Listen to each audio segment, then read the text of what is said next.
sa 2025 elections. Matunog ang mga tulfo at ang iba pang politiko na may kaanak na sa Senado, pati ang mga nagbabalik na senador. Nasa frontline ng balitang yan si Mayan Los Baños. Sa inilabas na bagong survey ng Pulse Asia, Mabigat ito number 1 Mabigat ito mga boss. Tingnan nyo Erwin Tulfo is at number 1, number 2 ang Ben Tulfo. Walang hiyan. Lakas! Di, ibang klase talaga tong mga Tulfo. For the past, sabi ko nga sa inyo for the past 3 surveys ng nakaraang 3 senatorial election, Erwin Tulfo is consistent number 1 sa mga survey sa mga survey. Pero 'di ba itong nakaraan 2022 number 1 si Robin Padilla. Hindi natin ini-expect 'yun.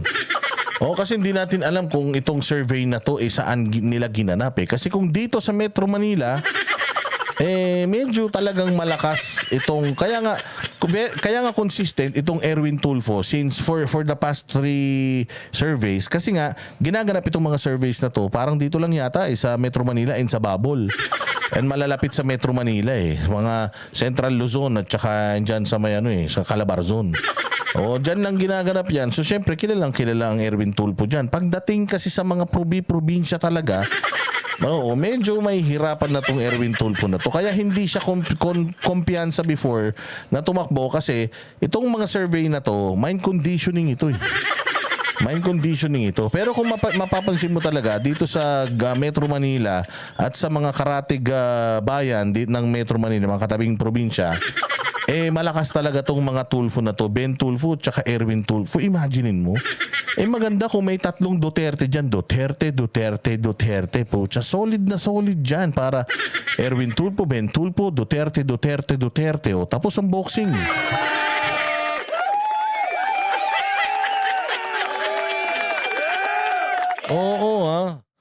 Convicted po si Tulfo ng libel. Sino? Si Erwin o si Rafi o si Ben? Ewan ko bakit nakatakbo?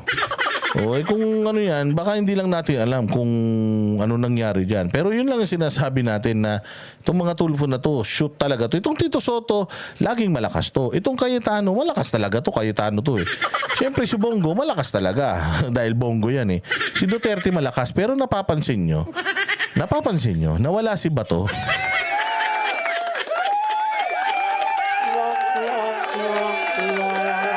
Ayan, napapansin nyo, medyo nawala si Bato. Ayan ang sinasabi ko. Medyo talagang humina yung clamor kay Bato dahil ilang mga inquiries yung hindi nakitaan si Bato ng tikas kaya si Bato medyo bumababa siya sabihin na natin na fake ito, Grace Lee. Wala naman tayo ibang maipakita kundi ito Ipakita mo, Grace Lee, yung hindi fake, bilis. Total, sinasabi mo naman na fake dito. Let's just assume that this is accurate.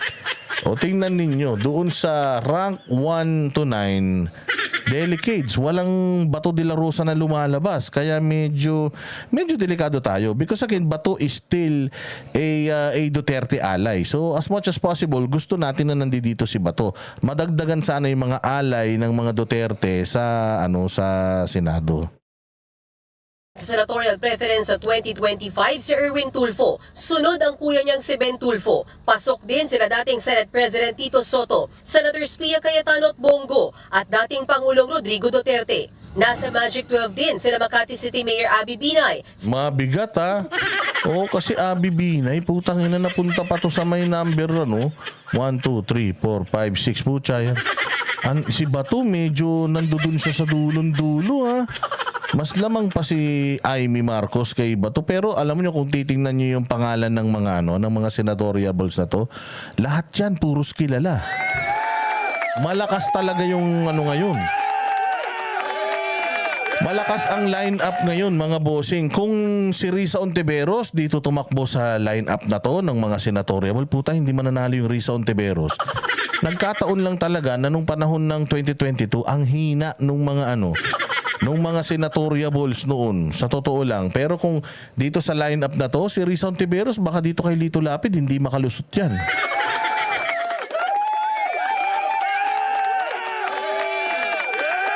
Di ba? Bong Revilla, malakas yan. Alam ninyo. Ganyan yan si Bong Revilla, malakas yan. Alam mo ba yung style ni Bong Revilla? Kapag malapit na eleksyon, alam mo ginagawa niyan? Nagsasign niya ng mga contract sa mga TV network. Gumagastos yan para gumawa siya ng mga sitcom. Di ba may sitcom yan? O ganun. Para hindi siya makalimutan ng tao. Kasi nga naman, syempre, kung meron kang sitcom sa isang primetime na sa news, sa isang malaking network, let's say ABS-CBN or GMA7 or TV5, pag nakuha mo yung primetime, mga bossing, yung mga tao lahat habang kumakain ng hapunan, nanonood niyan. Yung mga nasa probinsya habang kumakain ng hapunan, nanonood niyan. So, hindi nyo na mamalayan na putya yan, yung name recall, yung pangalan ni Bong Revilla na itatatak sa mga utak ninyo. O, tingnan mo, pagka panalo nito, biglang mawawala na naman yung mga sitcom niyan.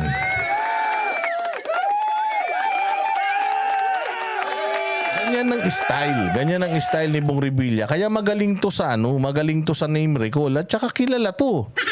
Matagal nang nananalo to. Mantakin mo, galing nga to sa kulungan nanalo to agad-agad pagkalabas O malakas tong mga pangalan na to. Again, mga bossing itong mga pangalan na to, kasi itong Binay, malakas talaga yan. Tunog pa lang ng apelyido, malakas na Parang bilyar yan Hindi, yung mga ganyan, apelyido pa lang mananalo na. Ganyan kasi mga Pilipino. Until siguro, isipin talaga ng tao, walang silbi to.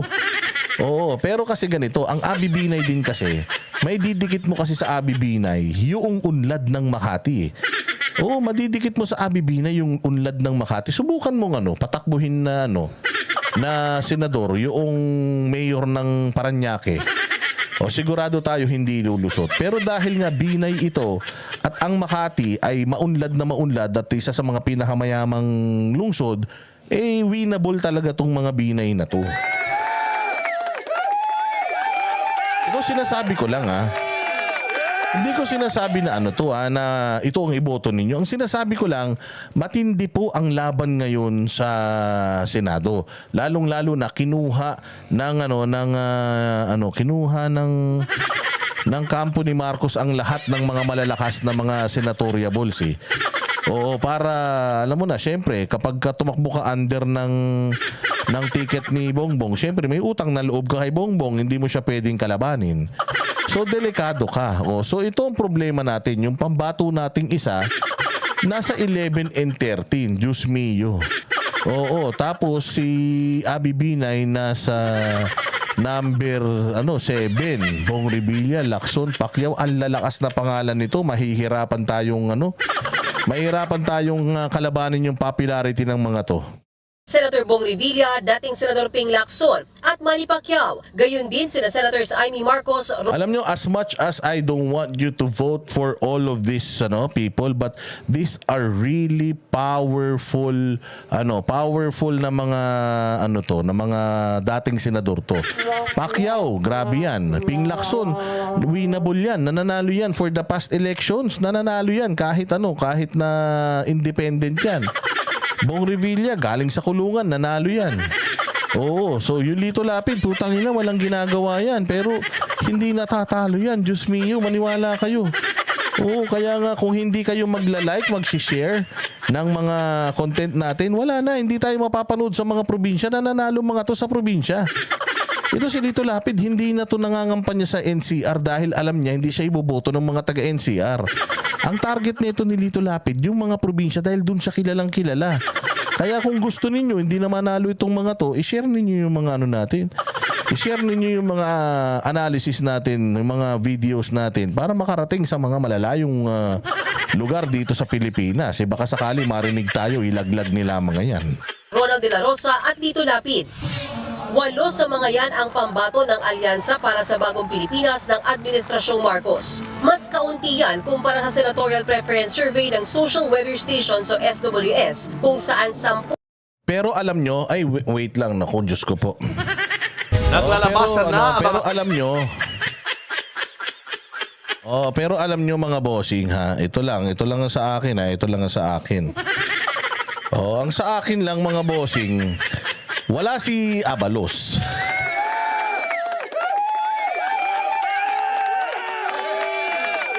Oo, para sa akin, masaya na ako kasi wala si Abalos. Wag lang lumalabas si Abalos. Wag nyo lang palabasin si Abalos, Diyos mio, parang awa nyo na. Pag pinalabas nyo si Abalos, putangin na malaki ang problema ng bayan natin. Wag lang lumabas si Abalos para sa akin. Eh, masaya-saya na ako ng bahagya. Kapansin-pansin ang mga pangalang nasa survey, mga pangalang hindi na bago sa politika. At kung sila nga ang mananalo, magkakaroon ng mga magkakamag-anak sa Senado na Villar, Cayetano at Tulfo. Patay. Villar, Cayetano, Tulfo. Idagdag mo pa yung ano. Idagdag mo pa yung mga ehersito. Patay tayo dyan. Puro pamilya na. Tapos biglang may mga Duterte pa. 3 din yun. 3, 5, 8. 3, 5, 8. Tapos 2. O pucha, ano na kagad yan? 10 na kagad na senador. Magkakapatid, di ba? Ang saya-saya niyan. Happy family. Idagdag pa riyan ang nakaupo pa rin magkapatid na Senators Chingoy Estrada at JV Ejercito. Ayon kay Jean Encinas Franco, UP Political Science Professor, malakas ang dating sa publiko ng apelyido at kapag aware o kilala ka na ng mga botante. Ang realidad anya, hirap manalo kapag hindi sikat at kulang sa makinarya. Yun ang problema natin sa Pilipinas noon hanggang ngayon. Kaya yan, siguro, parang awa nyo na tayo ng mga OFW. Sabihan nyo yung mga anak, mga pamilya nyo rito, hoy, gusto kong ipakita mo sa akin kung sino iboboto mo ha sa Senado. Pag binoto mo yung mga ayaw ko, putangin nagugutumin ko kayo. Pag binoto nyo si Abalos, pag binoto nyo si Abalos, si Lito Lapid, si Pacquiao, oo, at saka sino pa si Amy, tanginan nyo wala kayong allowance sa akin na mga 6 months.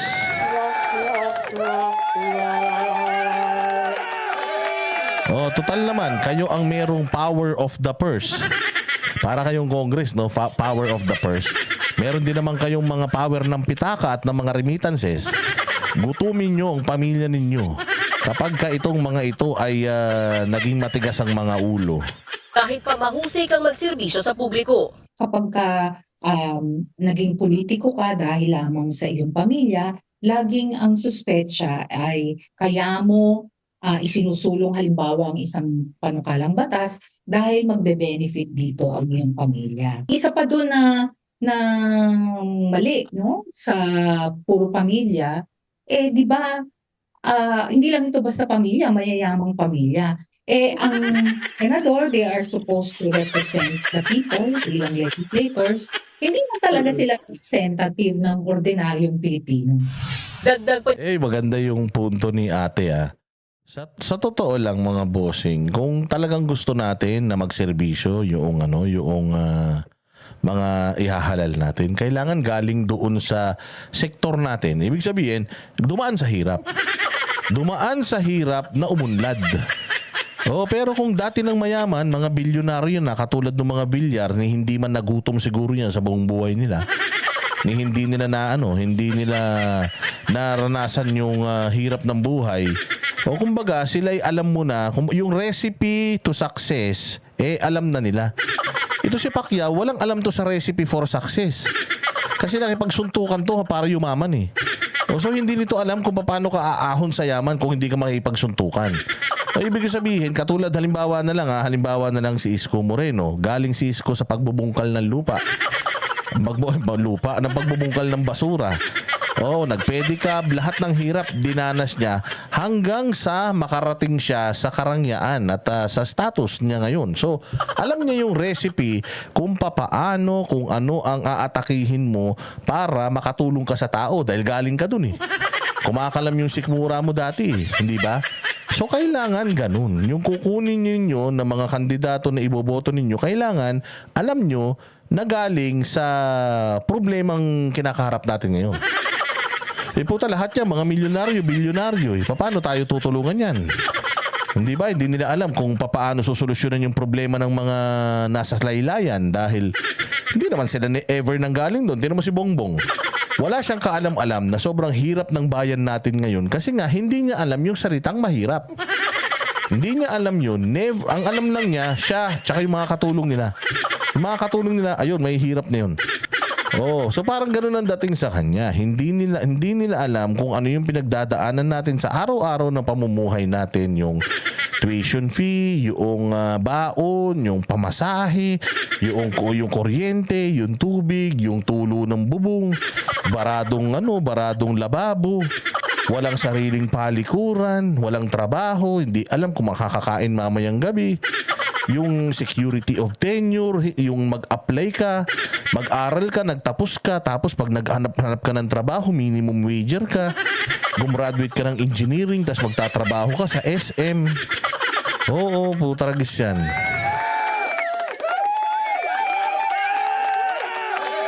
So, yun yung gusto natin na yun yung gusto natin na masolusyonan, yung mga problema na kinakaharap ng mga Pilipino sa normal na na araw. Hindi nila alam yun kasi hindi nila dinaanan yun. So napakaganda nung sinasabi ng babae kanina na hindi sila nanggaling, hindi natin talaga sila representante. Bakit? Hindi nila alam kung ano yung problema natin. Hindi nila alam kung naranasan yung problema natin. Therefore, hindi nila alam kung paano susolusyonan yung problema natin.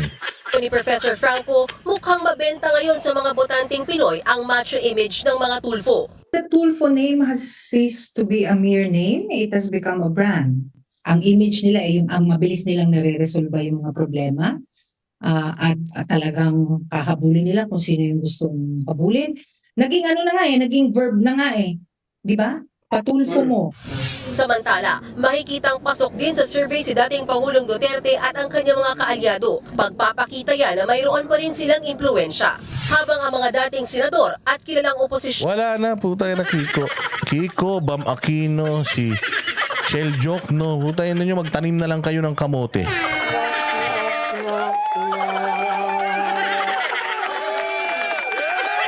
Masyado ng maraming tanga at tarantado sa gobyerno.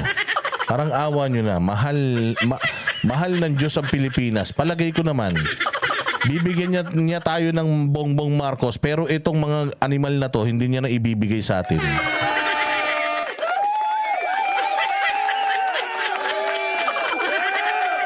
Sabi ni Darth Vader, kababayan ko yun si Erwin Tulfo, American citizen din yan. Eh baka naman nagpa-dual na sila. Hindi lang nagpaalam sa inyo.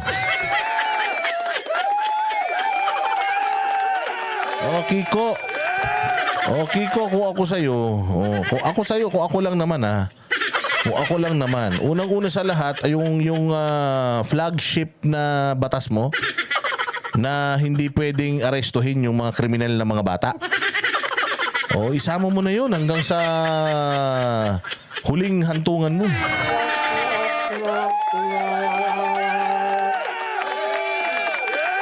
Kapag lumabas ito, si Bam Aquino, lumabas si Abalos, putang ina, wala na. Suko na ako. Suko na ako sa bayan. Putya siguro, pagka nangyari yun, baka mag-ano na lang ako, mukbang.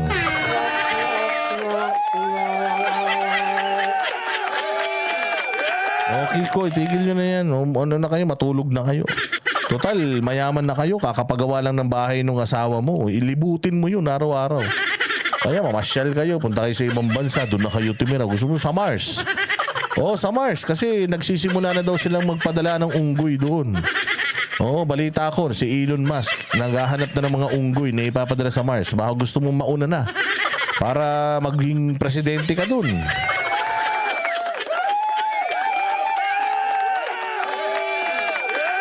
Putragis, ang dilim, no? Napakadilim ng panahon. Diyos ko, parang makulimlim, uulan, babagyo. Bayan, tapusin na natin to. na sina Kiko Pangilinan at Bam Aquino wala sa Magic 12 ng mga survey. Paalala din Salamat naman. At wala sa survey ang mga hinayupak na yan. Mag-vlogger na lang kayo. Para magtirahan tayo ng content.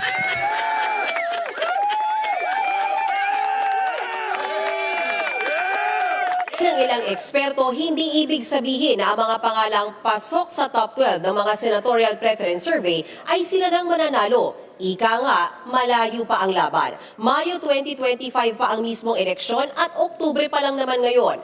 Malaya ang mga botanteng iboto ang kahit sinong kandidatong gusto nila, pasok man o hindi sa survey. Nagbabalita mula sa Frontline. Ayun, ayan siguraduhin nyo Siguraduhin nyo mga bossing na pag-aaralan ninyo medyo malakas mga boss yung lineup ngayon kasi yung 1 to 12 medyo mahirap tibagin talaga yun.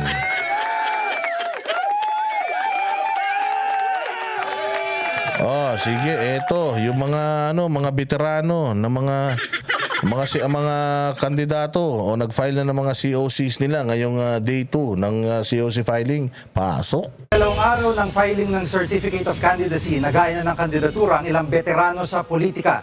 Di rin nawala ang mga makukulay na personalidad, kabilang ang sikat na pares vendor na si Diwata. At live mula sa Tent City sa Manila Hotel, nasa frontline ng balitang yan si Mon Valdez. Mon, kumusta na dyan?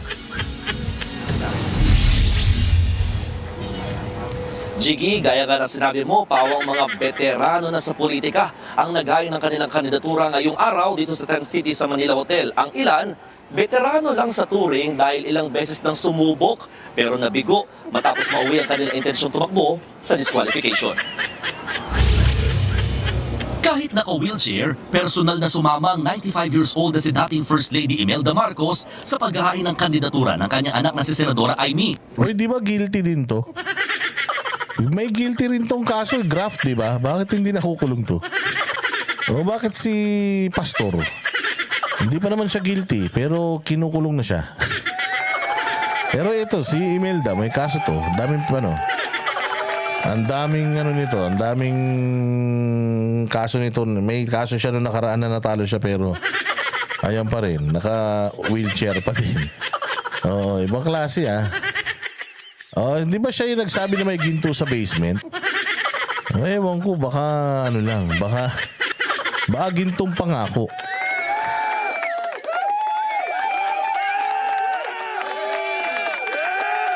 Ayan, inano mo to. Ito si Amy, puta.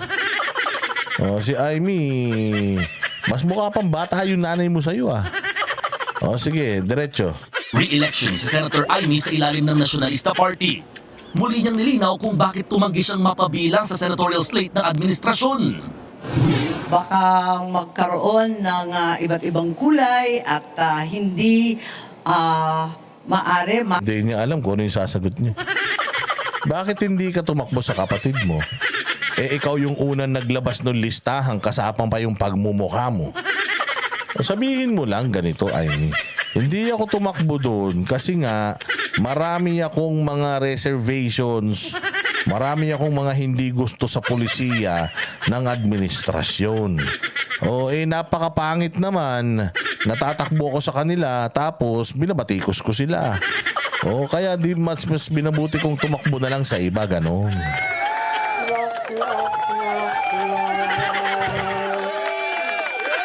Hindi mo alam yung sasagot mo, Amy. Kasi nga, manggagamit ka. Siyempre, kailangan gamitin mo yung crowd sa kabila. Yung crowd dyan sa tatakbuhan mo. At ay, naku, salamat, Esmeralda Basay mo.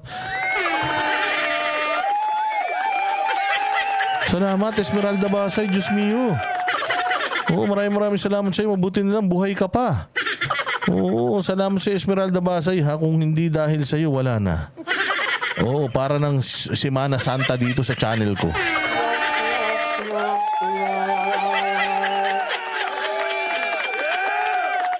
masara yung pinto sa iba't ibang sektor, mas maigi na. Alam naman natin ang halalan, madugo, mainit, mabagsik ang usapin, mas mainam na wala akong kalaban. Ha? Mas mainam na wala kang kalaban? Ano yun? Mag-isa ka lang tatakbong senador? Yun ang galing mo naman.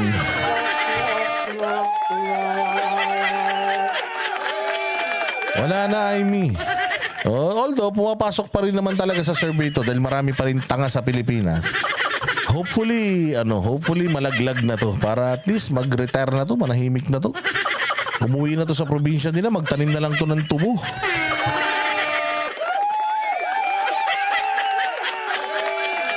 Hindi naman sinagot ng senadora kung bukas siya sakaling i-endorso ni Vice President Sara Duterte na isa sa kritiko ngayon ng administrasyon.